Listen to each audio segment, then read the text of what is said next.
everybody, and welcome to a special Music Worth Buying. This is TJR, and unless you've been under a rock right now, you probably know that U2's latest album, Songs of Innocence, has been released for free. Basically, Apple purchased, I'm guessing maybe about 1 billion downloads or something to put it in everybody's purchase folder who has an iTunes account. And so if you have an iTunes account, you can just download it off your iTunes for free and listen to it prior to its release date, which is going to be in October. And so we're here today. I've got Robert with me, of course, Robert Kinsler from the Orange County Register, and my co-host on the show. Say hi, Robert. Hello, everybody. And we've got a special guest with us, a good friend of mine, Kathy Barrett, who, let me tell you a little bit of, say hello, Kathy, first. Hi. And Kathy has helped me numerous times in the past write songs, but also she is a huge, not just U2 fan, but I mean, she has studied them in depth. She has read numerous books on them. She's gone to countless shows, and she knows all their catalog probably way better than either of us do, I think. Probably so. Yeah, I mean, she knows all the B-sides. She knows all the bootlegs. And so we thought it would be good to have her here. She's shaking her head no, but no, she's really knowledgeable about this band, knows quite a bit about them.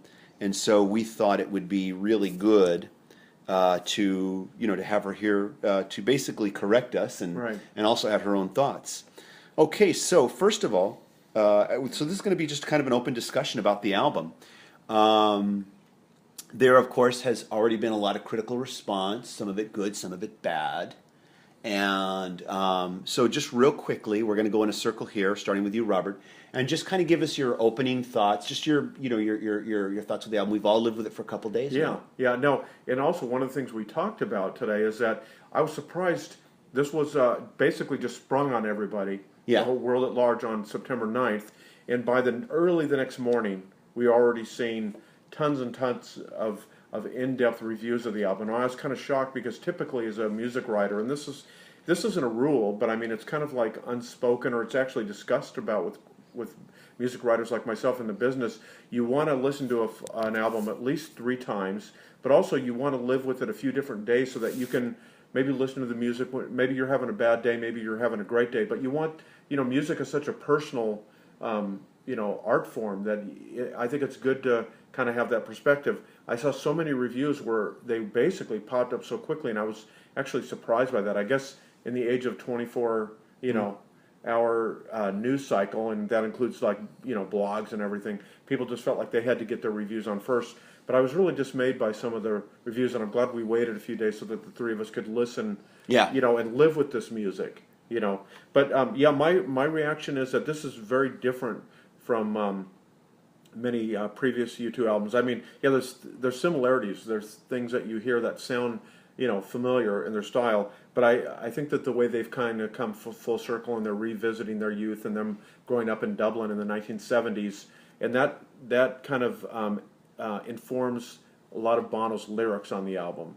But I think what they're doing musically is really interesting, and overall I liked it. I mean, that doesn't mean I loved every single song in the album as much as every other song, but overall the more I listen to the album, the more impressed I am by it. Do you feel like they're returning to their musical roots, not just in the lyrics, of course, they're discussing their past in the lyrics, of course, obviously, because that's what the album's about.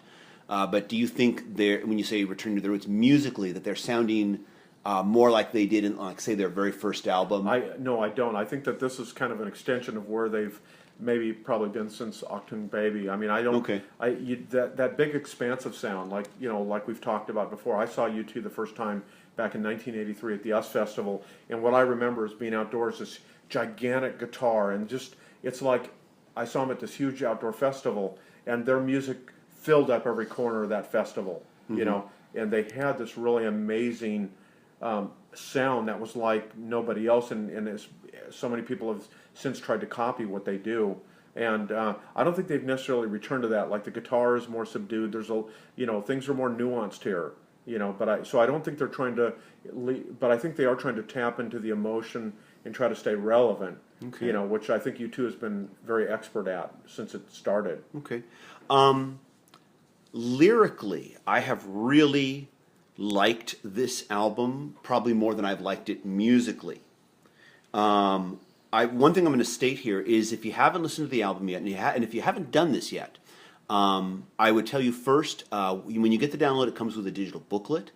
I would tell you to go into the digital booklet first, read Bono's essay about the songs and about what the album's about before you listen to the album. I wish I had done that. I didn't. But now I'm glad I've read it. It really sets up the album for you, number one. So I would tell you to do that. If you've already listened to it and you think you've made up your mind about it, go read this essay first, then listen to the album. And if you haven't listened to it yet, read the essay first. But my initial reaction was that I found it a bit uneven. I thought there were some really good tracks. I thought that but I felt like a lot of the tracks didn't feel properly fleshed out or properly assembled yet, musically speaking. Lyrically, I think, and all the lyrics are by Bono and the Edge, I thought it was brilliant. Lyrically, I thought this album was just brilliant. But musically, I felt like maybe they overthought it. There was 4 producers on this. What was it, 4 to 5 years? Yeah, I think 4 or 5 years. Kathy's putting up 4, so okay, roughly. Okay, so, but yeah, 4 to 5 years working on this. There were a number of producers on it, off and on, and I felt like they maybe just overthought it a little too much. I'll get into that more as I discuss the songs. And look, I'm not saying I hate it. I'm not saying it's a bad album. My opinion has been improving a little bit each day as I listen to it. But I think that so far, I think that the music is not equal to the lyrics. Mm-hmm. My overall statement here. Kathy, what do you want to say? Well, I agree. I think the lyrics are brilliant, and that's what I listen to first. And if the lyrics support the music, then I'm going to be happy with it. It's U2, so I'm going to be happy with it. Okay, that's kind of different. Spoken like a real fan. And you and I, we both listened to, I guess we were just mentioning, we've realized this today as we discussed this album on the way to this, is that we both kind of listen differently. I listen to the overall musicality. Mm-hmm. I'm listening to the band, the music, the musical arrangement, and how the lyrics fit in, the melody of, not the lyrics themselves, but how the melody of the vocals fit in with all that, and how that all flows together. And the lyrics, I'm not even sometimes really acknowledging yet, unless they're really some simplistic lyrics. Mm-hmm. Maybe I'm just a simplistic guy. I don't know, but I'm generally, the lyrics are kind of seeping in after the fact with me. And this is Robert speaking. I agree, TJ. That's how I kind of do it. Unless, like you're saying, unless the lyrics just jump out at you, But I kind of get the music like that. I did make an effort because the back stories and what Bono had written, that I thought it was important to try to see what the band was. So I did approach this album a little bit differently. Plus, I was interested after reading such a diverse range of opinions from the reviewers, and I was interested in knowing exactly what the songs were about as well. And I think we want to discuss, we're going to get to the songs now, but I think when we're done discussing the songs, I think we want to kind of discuss some of the critical reaction, especially some of the really harshly negative reaction. There's been some, I think, statements made that have little to do with the music. Yeah. And more to do with what I think is politics. More politics, yeah. Yeah. And how I guess U2 is, chosen to release it. Yeah, chosen to release it. But again, in this, where people's attention spans are so short and people have so many entertainment options, I mean, literally, there's all these smart devices and the internet and television and radio and live music. I mean, it's hard to cut through everything, even if you're U2. Yeah. And especially if you want to reach new audiences. And like I was saying earlier, U2 has managed to stay relevant. I mean, the Fix put out a great album a few years ago, yet, Beautiful Friction, yet nobody heard it. I mean, and they're of that generation of U2. U2 has somehow been able to stay relevant, fill up stadiums and arenas and stuff. And I understand them wanting to continue to go on that course. And I don't think that's necessarily a bad thing to want to reach people with your music. I agree. Okay, so let's discuss the songs now. The first song, The Miracle, parentheses, of Joey Ramone, which is a song about Bono's first musical epiphany, listening to hearing the Ramones, going to a Ramones show, and he talks about that in the liner notes about how they snuck into a Ramones show. And it's an interesting thing because my first live experience with U2 was actually sneaking into a show. And I actually snuck into a U2 show. It's funny how we both, have done that. So it is kind of... I felt kind of guilty about it, but But if you two can sneak into a show, I guess I can too. Yeah. But anyways. Yeah. So okay. So Robert, your thoughts on the song? You know, this song I found one of the strongest on the album. I mean, my first listen, it didn't grab me as much as some of the other songs that we're going to talk about in a few minutes. But on subsequent listens, I've really been impressed. I mean, obviously, there's that really interesting thing where the edges, that really buzzy guitar comes in, which I found great. And it's not like he's trying to sound like the Ramones, even though it has that kind of power and energy. It almost sounds more like a Who chord or something like that. But I see how they're trying to get into that feeling that they were as teenagers, and that thrill about hearing something so explosive like the Ramones must have sounded to those ears, back in the 70s. And, I don't think this is the greatest song the band's ever done and everything, but I think lyrically, I think what they're doing musically supports how they're trying to get at the past. But it's not my favorite song on the album, but I can tell you I like it a lot more today than I did earlier this week the first time I heard it. Okay. Now, myself, did you want to interject? No, go ahead. Okay, all right. Myself, at first, I did not care for this track because I did not like the opening, that whole bit there. Yeah. The reason I don't like it is because it's become the kind of like the equivalent of the snare drum in every 80s song. Uh-huh. Every contemporary group seems to do these songs where they go,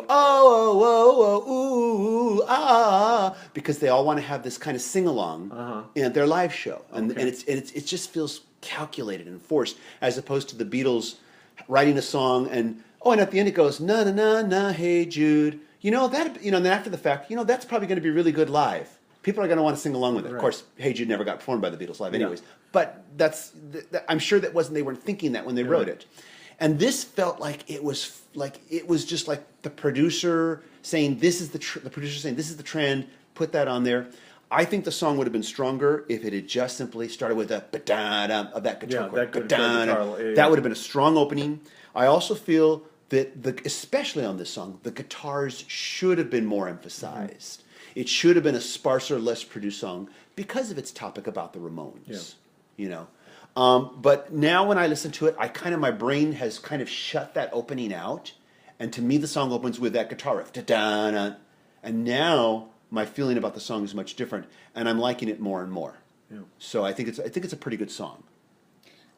Well, because I'm listening to it more lyrically, I'm focusing on the story that is being told, and the fact that, I think anybody who is into music has a moment, and this was Bono's moment, and I know U2 was my moment. Mm-hmm. You had yours. Yeah. I think yours was Elton John, Tim. Yeah. I think Robert's was probably the Beatles. Yeah, well, first big concert for me was Paul McCartney and Wings, but U2 and Springsteen were among my earliest heroes, definitely. Yeah.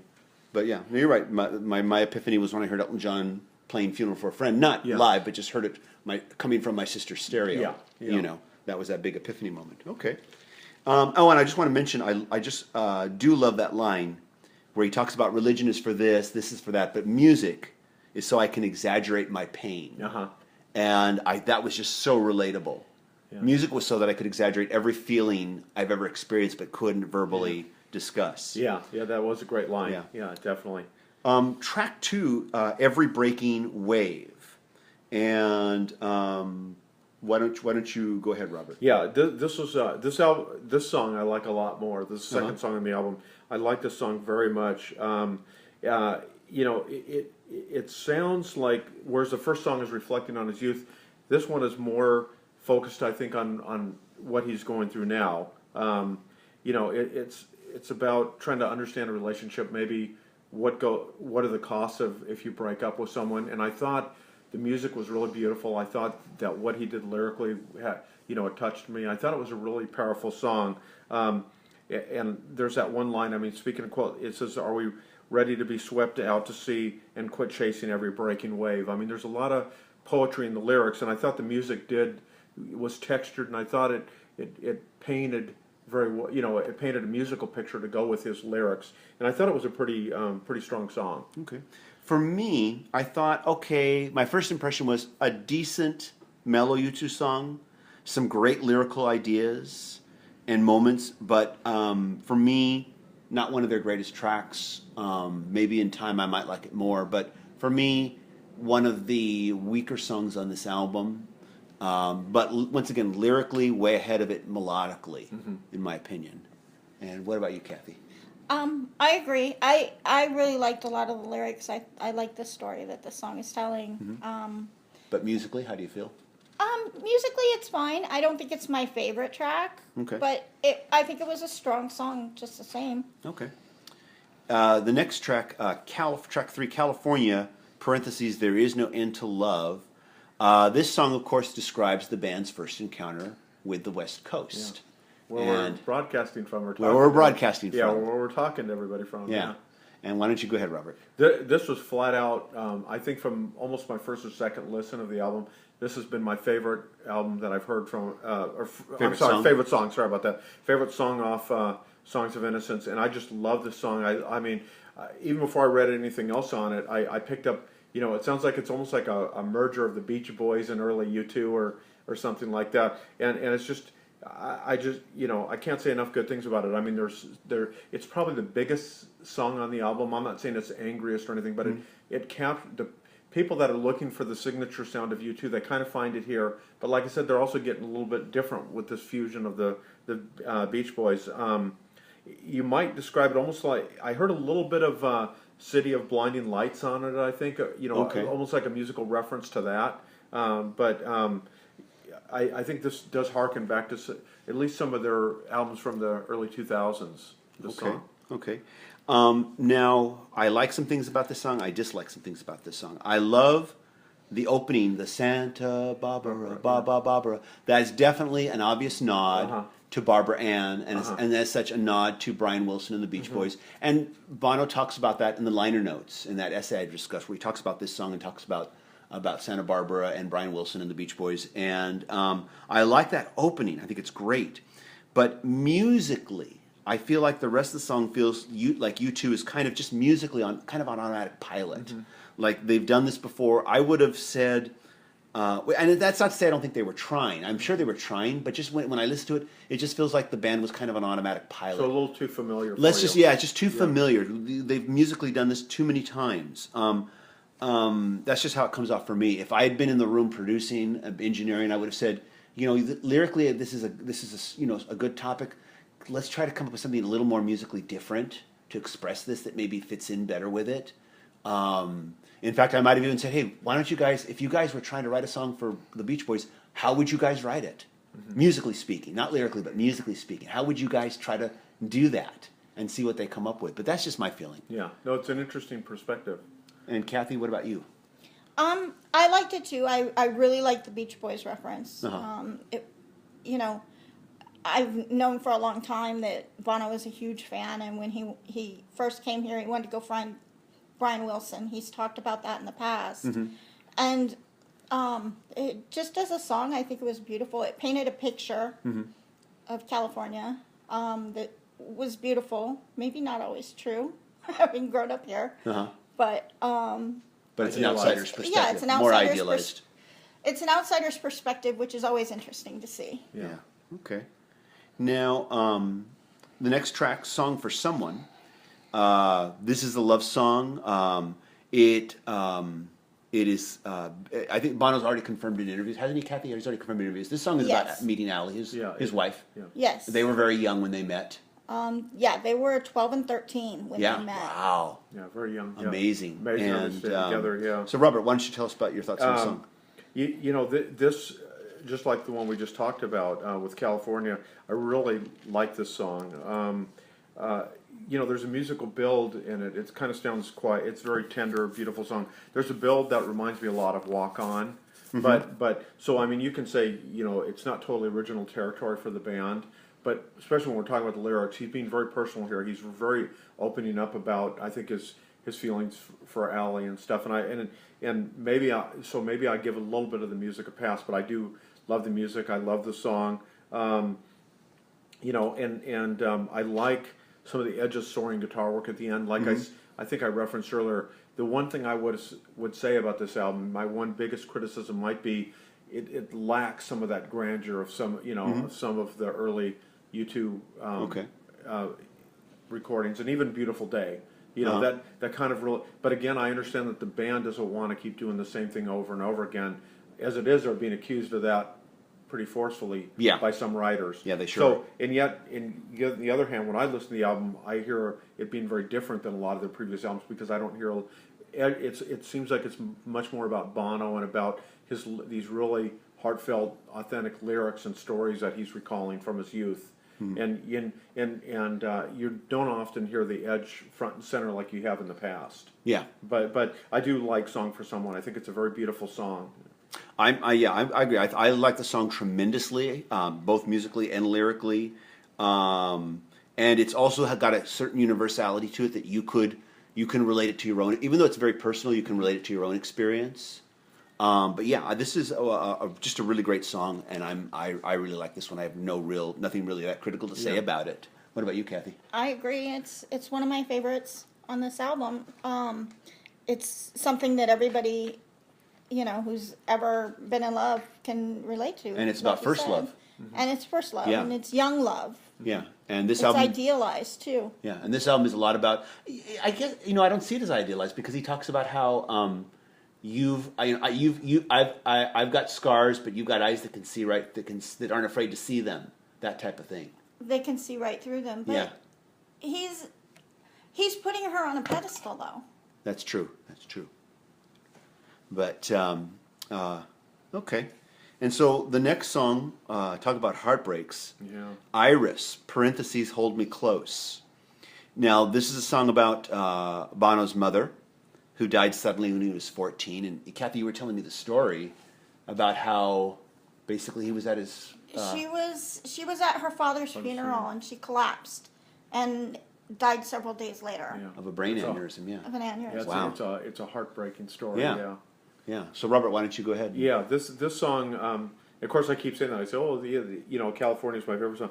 This song, though, it's emotionally wrenching when you see the backstory. And it's not the first time he's written about his mother. Apparently, and Kathy might know this, I Will Follow was even written about his mother. But this is looking at it through the eyes of a 50-something-year-old man, not a not a young 20-something or a teen. And so there is that kind of perspective. I just found it beautiful. I found it affecting. And the music itself, I mean, at times the music sounds a little joyful despite the backstory here, but there is a sense of melancholy, which shows, I think, the depth and the intensity of the musicians in U2, how they can achieve this multi-dimensional music where, on one hand the music is it's kind of uplifting and anthemic, but then there's a sense of loss in it too. And this is one of those songs that I had to listen again. I don't know how someone that listened to this for a few hours, or maybe even they heard it a couple times, would get all that, because this is one of those songs that I think it's like a deep symphonic work. That it's a dense piece of music, and then the lyrics add power, and to that. After hearing you talk about it, I think I'm going to have to go listen to it again, because I thought musically, lyrics aside, musically, I thought it was a good song, but I really disliked the whole woo, woo, woo, woo section in there. I thought that came off as very disco-like for a song with this subject matter. I think a sparse arrangement would have served it better for this, and so that's all I'm going to say.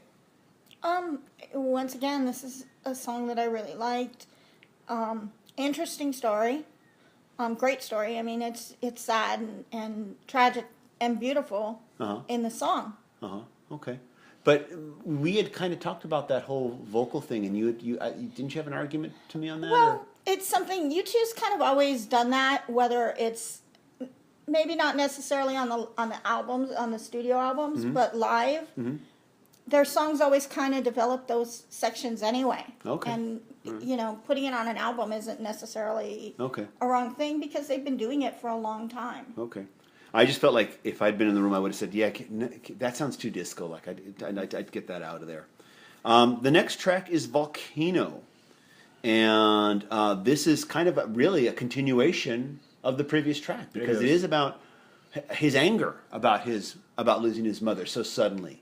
Just the anger. So this is really a continuation of that song, in my opinion. So Robert, why don't you go ahead and... Now, on this song, probably my favorite part of the song was the intro. I just like the driving bass drum thing at the beginning. I very rarely have they had Adam and Larry kind of front and center. Yeah. I think, like, especially to start a song, you Yeah. know, like this. And I really like that. And there were some neat, cool harmonies and chime and guitar. The song itself, to me now, like as I'm thinking it now, I couldn't hum it or anything like that, other than that intro, which I found very powerful. And this might be a song that takes a little bit more time for me, but it hasn't jumped out at me like some of the other songs we've previously discussed. Okay, interesting, because this is for me. I really like this track a lot. I mean, lyrics aside, I think it's just, and like you, I liked Adam's very pronounced bass line at the opening. It was great to hear that. Yeah, it was very good to hear that.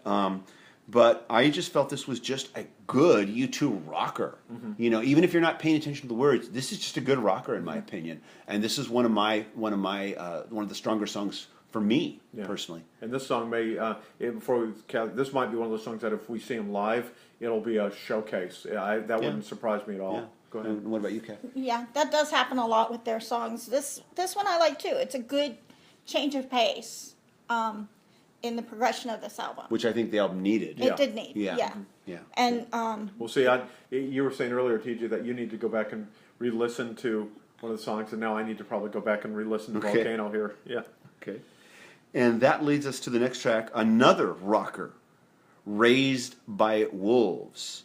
And this song, and Bono discusses this again in the liner notes, a street that he grew up on that he lived nearby. There was a bombing in Dublin during his youth. yeah, there was a record store there that he went to on a regular basis. Yeah. And it just happened that he rode his bike to school this day, or he would have likely been there. Yeah. And likely There been might killed. be no U2 today. There might be no U2 today. If he hadn't run his bike to school, very well possible there would be no U2 today that we'd even be talking about or listening to. So go ahead and Robert, tell us your thoughts. Yeah, no, I like the song. This is one of those ones that I liked on the first listen, but I'm now discovering the song more every time I hear it. It's one I very much like. I like the way the vocal sounds are. I mean, it's just a very powerful song. You can hear the rage in it and stuff, but the song just works for me. I do like it very much, and I think it's people that say that a band like U2 is out of touch and stuff. You hear that, and you can see how very much so that they've still tapped into things in their youth and the real emotions and how devastating events like this can really hurt people and basically change their lives forever. Yeah. Yeah. This track for me, it also sits right there with the previous track as one of my favorites. And I guess I'm leaning more towards the more rocked out songs. Yeah. But they just seem to have so much more emotional power. And I think it's more the band being more immediate in their performance and in how this song is recorded and how it's produced. And the previous track, this track, and the next track, which we'll get to in a moment, is going to fall into that same category for me. Maybe I shouldn't be giving away my thoughts yet. Yeah. And so, Kathy. Well, this track is interesting because it gives more backstory to another song, once again. Bono talks in the liner notes about how one of his friends was there that day and, saw this happen, and eventually, it's affected him all his life. And the song Bad, which is about heroin addiction, was written about this friend. Oh, yeah. Oh, wow. Yeah, because that was his pain management, basically. Yeah. Yeah. Wow. Okay, so the next track, Cedarwood Road, refers to the street. Once again, Bono talking about the street that he lived on. And go ahead, Robert. Yeah. No, this is another one of those songs that had crept up on me. I mean, the first listen, I don't think it... I kind of maybe listened through it, especially this morning when I listened to it. Fresh ears, I hadn't listened to it since yesterday. And I very much liked the song when I heard it today. This kind of reflects maybe my relationship with this album, maybe kind of my relationship with an album like Damon Albarn's Everyday Robots this year, where it's kind of a subtle album. Even the rockers are not like New Year's Day or something. They're not that huge or something, or Bullet the Blue Sky, obviously. We don't get that kind of song, but I think you see the intensity of U2 and how maybe it's being managed by more of these producers, and maybe that's impacted some of the why the album I don't think plays as explosively as some of U2's earlier albums. But I think you do see the band here. I mean, this is about him and his relationship with some of his close friends on the street. But when he has that one line about where he notes he's like lived in a war zone. I mean, you feel that in the music and in his delivery of it, and I find it very powerful. This, once again, I kind of already get let the cat out of the bag, is one of my other favorite songs on the album. But I don't, and like I'm kind of amazed that this like took a while for you to latch on. For me, immediately that guitar riff just floored me. It just floored me, and I didn't know what the song was really about, but just that guitar riff just floored me, and I was already just digging the groove of it.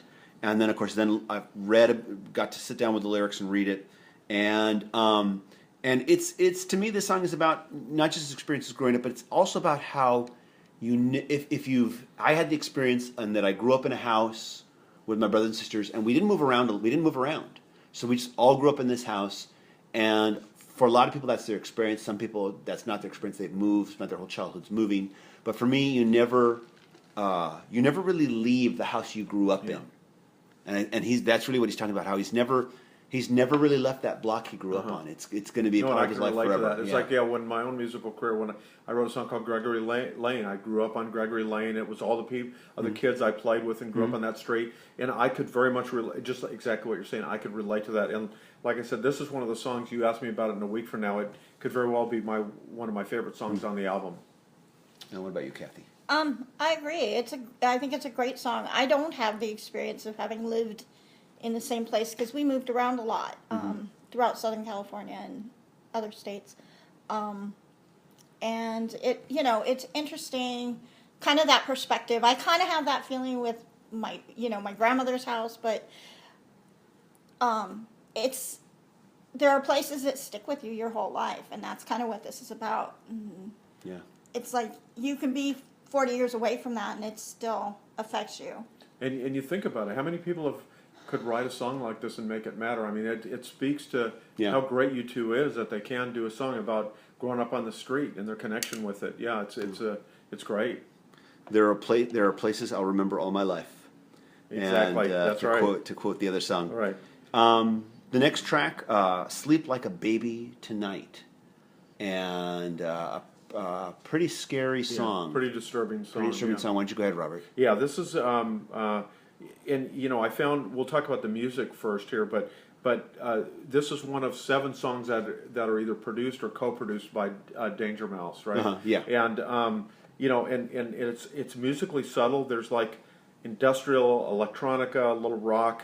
There's a point when Bono sings at the very, very top of his falsetto range. I mean, struggling just to hit those notes. And obviously the subject matter is very disturbing. I think, and I know you're more familiar with the liner notes, but my understanding is it's about a kind of fallen priest there, isn't it? It deals, as far as I can tell, it's dealing with pedophilia. Yeah.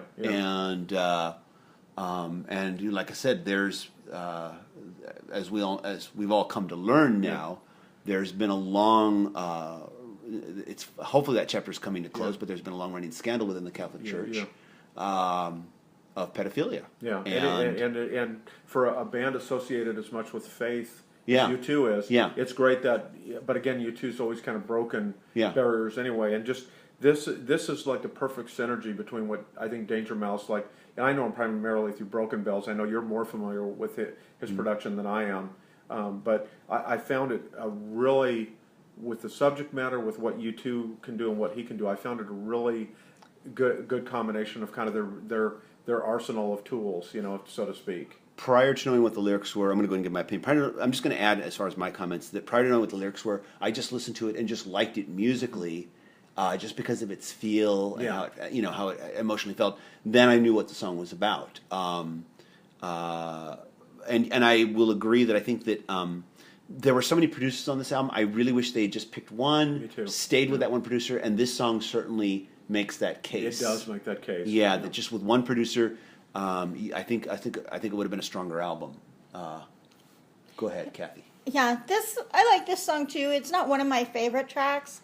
I like the moodiness of it though. Okay. And just the. I kind of wonder now that I know what it's about. Will it affect me being able to like it as much because it's about such a horrific thing? And what about you? It's already not one of your favorite tracks. Yeah, I don't know. We'll have to just wait and see. Yeah, U2 albums grow and change, and true. We're getting close to the end here. This second to the last track.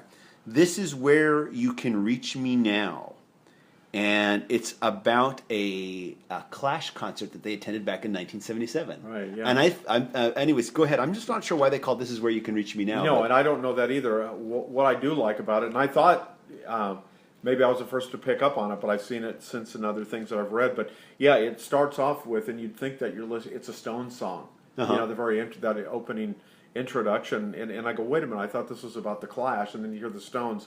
But I think what they're doing is you know, I don't know if this is more of a Danger Mouse thing or whatever, but it is interesting how it's about the Clash, but I'm hearing echoes of the Stones. Maybe it's just the whole thing about how you can be inspired by music, and by then they're trying to capture the 70s when they were kids again, and a lot of the album is reflecting back onto their youth.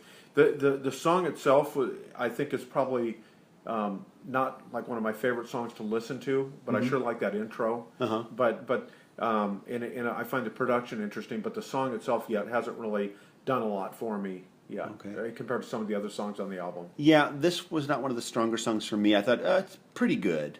Pretty good. I think maybe you need to hear it some more. This song probably leaves the least amount of impression on me. Yeah, I agree with even that, as far as being critical about it. So maybe I'll just give it a little more time. What about you, Kathy? I agree. It's not, I don't think, the strongest track on the album. It needs more time, I think. Okay.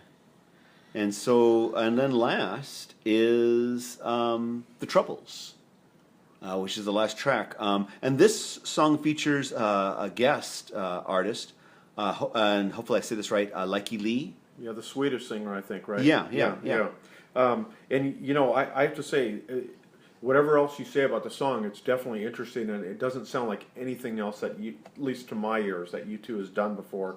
I love the thing that really struck me is the bass playing is so interesting. It sounds almost like they imported a jazz bass player. Uh-huh. And I just really like the sound of the song. The only thing that bugs me about this song, it's funny, overall I have good things, it's just the fade out is so quick. I don't know if that's on the iTunes, the way they gave it out, but I don't like how it's almost like it was incomplete and they just faded it out. Huh. I'm going to have to listen to that ending. I didn't quite notice that. Listen, give it a listen. Okay. And I've read this as just kind of a personal song about Bono's own personal conflicts.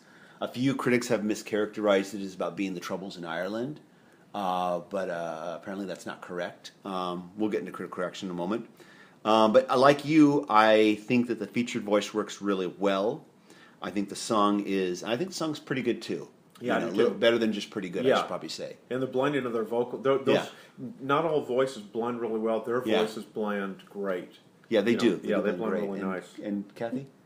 Yeah, I really like this song. I think it's a very strong track. And Bono has said it's about his anger issues, some of the issues that he has relating, to the death of his mother, which is an ongoing theme in this album, but given the fact that it's about his youth, then it would be. Yeah, of course. I really like this song, I think, a lot. And so that covers the tracks. I want us to all kind of do some closing comments about the album, and then maybe discuss any other issues topics about the album we want to discuss. So, Robert, closing thoughts on the album. Well, what I would say is this album, listening to it, puts me in the camp of, is U2 still relevant? They're definitely still relevant. I think they still have something to say, and it's great to see artists, and I know we, in this society, especially when it comes to music, there's such a focus on under 30 performers, and even today, they're trying to break 14 and 15-year-olds. People of U2's generation, they definitely have something to say. They've seen a lot of the world, and they continue to have something to say about the world. And they're not only saying it lyrically, but musically. And by working with some of these, great producers like Danger Mouse and stuff, and I think it is keeping them relevant. And but what I really like about this album, I think, is how it's like they're doing it here in 2014, but they're tapping back to the 70s, and kind of they're able to, from their perspective now, see what they did then, and lyrically tie that in, and then in the meantime also put together great songs around what they have to say. Okay. I personally, something I want to say, when No Line on the Horizon came out, and I listened to it probably like 12 times, and just said, to myself, this is a boring album. I don't like it. It's boring. And it was just a boring album. And I just kind of said, oh, well, they lost me on this one. I mean, I'm going to check out the next album, but just on this one, they lost me. Mm-hmm. But then I heard No Line on the Horizon on vinyl, and the album came to life. And I just thought to myself, I guess this album was overcompressed, which was happening a lot to albums at that point in time. Mm-hmm. So many albums were coming out overcompressed because the feeling was you had to get it on radio, you had to overcompress it. And I'm wondering to myself if I will feel differently about this album and like it a whole lot more and react a whole lot more strongly if I hear it on vinyl. And so I'm going to be curious to see what happens with that. The album doesn't officially come out until October, and there will be a deluxe edition coming out, and I'm sure it will come out on vinyl too. So I'm going to be curious to see what happens with that. But otherwise, I just feel a pretty good album so far, and I feel like lyrically stronger than it is melodically. Now, and maybe we should ask all of us: what's your favorite U2 album, or do you have one? I would say that U2 has made, starting with Joshua Tree, they had a string of classics. Not Joshua Tree, excuse me, with Unforgettable Fire. Yeah. Unforgettable Fire, Joshua Tree, Octung Baby, and Zooropa. Yeah. I thought were all classic albums. There was just a string of them. It's almost like what the Beatles did at their zenith, how they just continue to dazzle you with one album after the other. And I think U2, with the exception, like I said, the Beatles and U2, for me, are the two bands that's why they have such greatness, that they did these unbelievable albums where they were leaps and bounds. We never got to see the Beatles, 35 years into their career, because they didn't last that long. And that's one of the things, at least I'm gratified, and I hate to skip back to me, but I'm gratified that here's been a band for this many years, has continued to push itself and do such great music. Let me get, we kind of fell out of order there. Yeah, Kathy, I'm sorry. Go ahead and do your closing thoughts. I agree with what Robert has said, that, it's great to see a band that survived so long. I don't think really there's any other band ever. Never, that I can think of. Yeah. Few. And we're not going to get into that argument with, I could name some names, but we're not going to get into that argument right now. Yeah. I'm still, growing with this album. Yeah. It's still growing on me, and I already like it. And I can only think that it's going to get better, and I want to see a live show. And I'm looking forward to part 2, Songs of Experience. Yes, something we want to just mention real quick here is, and that was one of the topics I want to bring up, is that this is supposed to be part 1. Songs of Innocence is part 1, and there's supposed to be a follow-up album called Songs of Experience, which is going to be part 2 of this. So just something to keep in mind, and I'm certainly curious to hear it too. U2 has not lost me with this album, that's for sure. Something I want to throw out to anybody, and this is in any order. Where would you, within their catalog, in the pantheon of U2, where would you place? I mean, and maybe it's too early to say, and that's a fair criticism of what I'm about to ask. But where would you place it? Yeah, and I think I'm with kind of this discussion. I think if we come back and let's say talk about the deluxe edition of the album, maybe a month from now, I'll be in a, because I will obviously continue to be, listen to this album. I think I'll have a better sense maybe in a month or two. Okay. No Line on the Horizon, when I first heard it, I was kind of like you, underwhelmed. I mean, but now I can put on that album, and I love just about every song, and it's really grown, with, at least to my ears, and I just love that album.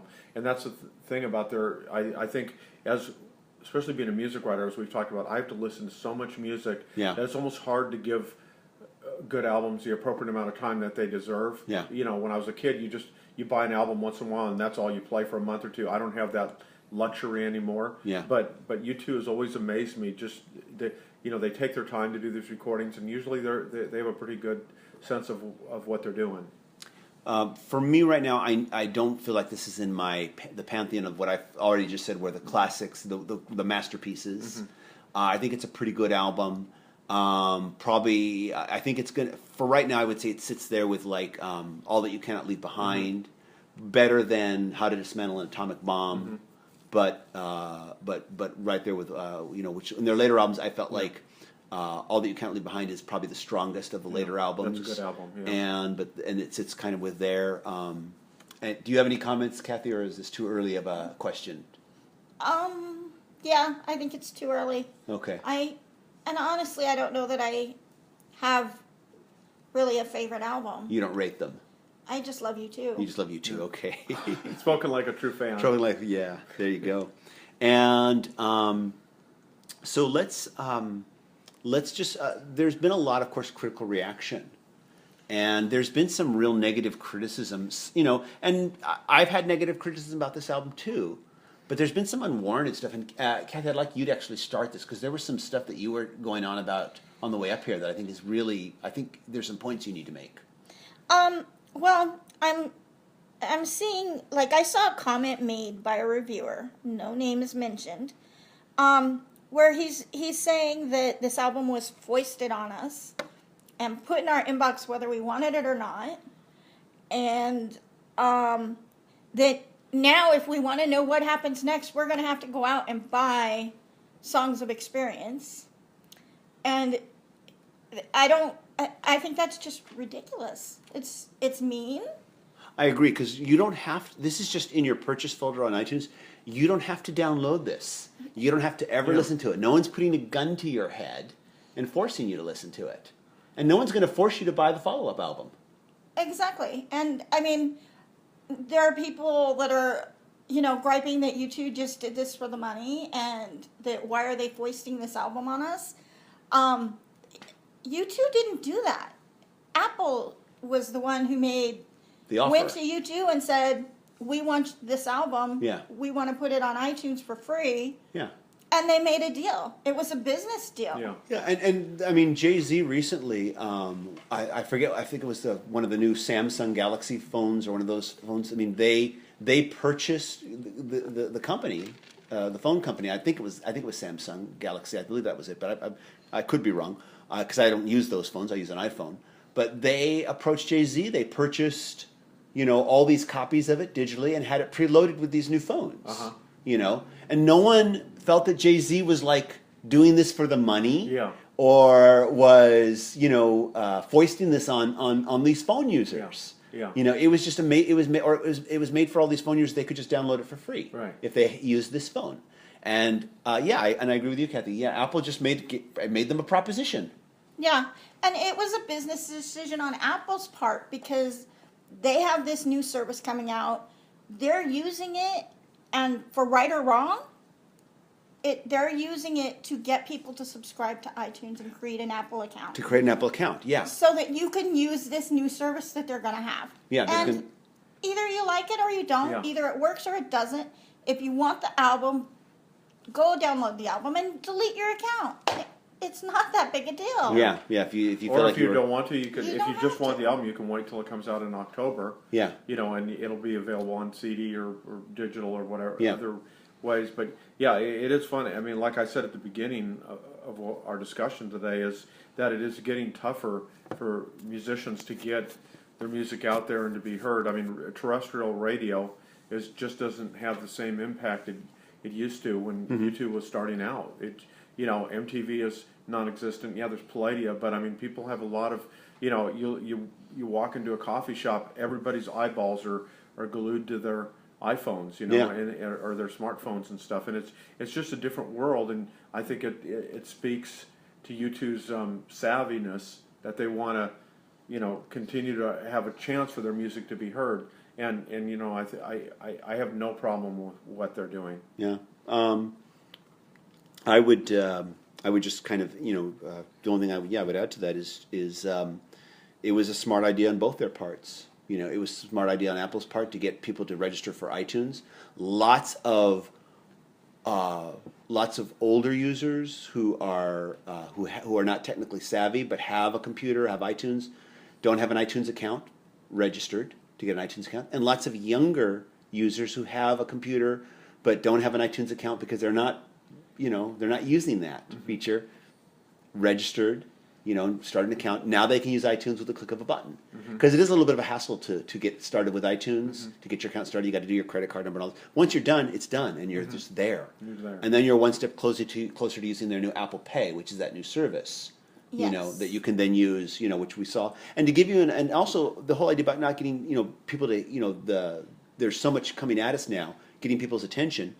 I didn't know I didn't watch the Apple event the day of.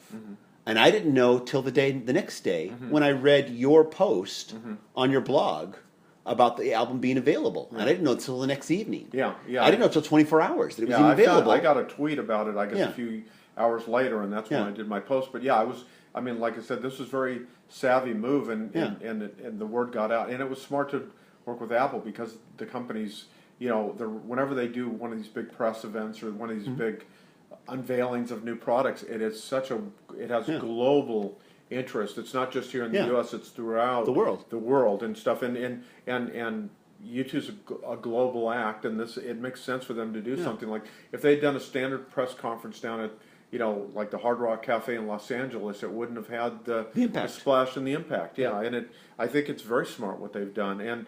And again, if their music didn't matter, if it was tried, I'd kind of laugh it off. But the thing is that it would have been just another headline that was forgotten the next day. But the fact that we're talking about it and there's still this interest speaks to U2's role in the world, in the rock world, and just how important they still are so many decades after they started. Yeah. Okay. And so before we wrap this up, does anybody have any of the closing thoughts or just something burning or pressing that they want to say about this before we say goodbye? And or have we covered it all? I think we've covered it. I think we've covered it. Okay, all right. So there you go. So once again, unless you've been sleeping under a rock, you can download U2's new album through your iTunes account, and just go to the iTunes store, look for your purchased items link on the iTunes store, and that'll take you there where you can download it and you get the digital booklet. And so looking forward to hearing the follow-up album. And I'm looking forward to hearing it on vinyl and seeing if I don't react differently. And like I said, we'll see. It'll be interesting to see Robert, you and I, our reactions once we've lived with it for a while, and we follow up with the deluxe edition. Yeah, which comes out, I believe, in October. Yeah. October 14th. Yeah, exactly. That's when it'll be officially released and available everywhere. Everywhere. Exactly. Right now, it's only iTunes and of course Beats Music, which is owned by iTunes, but you can't hear it on Spotify. You can't stream it there. You can't get it at the Amazon MP3 store. It's just iTunes right now because it's actually not even released yet, officially speaking. So, okay. Well, everybody, thank you so much for sticking with us. And please give us your thoughts on these songs and the album. Please share with us how you feel about all this in the comments. And so we'll see you next time, everybody. Take care. Bye. Bye. Bye.